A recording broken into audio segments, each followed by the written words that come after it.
আমি শুভ, তোমরা দেখছো লাফার বয়। কয়েকদিন ধরে ভারী বৃষ্টি হওয়ার কারণে বন্যার সম্মুখীন হতে হয়েছে, আর এই সব মাঠে কিন্তু চাষ রোপণ করা হয়ে গিয়েছে। এখন তো তোমরা দেখতে পাচ্ছ সবই জলের তলায়। আর এই রাস্তায় যে আমরা ভিডিও বানাচ্ছি এইটা কিন্তু পিচ রাস্তা, আর ওটা কিন্তু জল যাতায়াতের জন্য রয়েছে।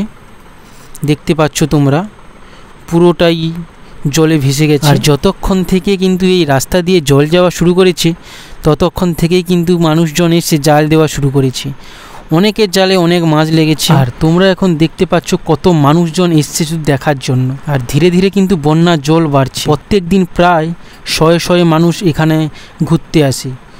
একবার জাস্ট ভিউটা দেখো, কেউ হেঁটে ঘুরতে আসছে, কেউ সাইকেলে, কেউ আবার বাইক। আর এই বন্যাটা হয়েছে পূর্ব মেদিনীপুরে পটাশপুর। ধীরে ধীরে কিন্তু জল বাড়ছে, এক দুদিন পর জলটা শুধু বাড়ছে। একবার দেখুন, যত ধীরে ধীরে জল বাড়ছে তত কিন্তু মানুষের আনাগোনা শুরু হয়েছে। এই জায়গাটা এখন ভাইরাল তালতলার মতো হয়ে গেছে।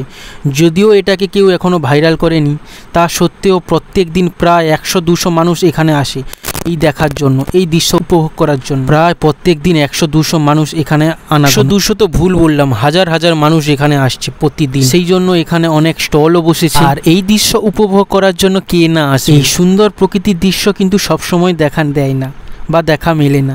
দেখুন শুধু মানুষের ভিড়টা একবার দেখুন। আমার এই ভিডিওটা তোমরা সেই তালতলার মতো ভাইরাল করে দাও, কারণ এখানেও প্রচুর মানুষ আসছে, বা জায়গাটা এখনও ভাইরাল হয়ে ওঠেনি।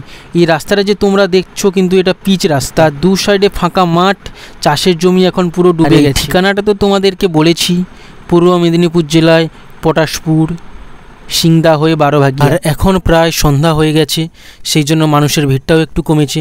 তাও দেখছেন তো শয়ে শয়ে মানুষ এখনও কিন্তু বাড়ি। আর ভিডিওটি এই পর্যন্ত। তোমরা এই ভিডিওটি অবশ্যই ভাইরাল করে দাও, শেয়ার করে দাও।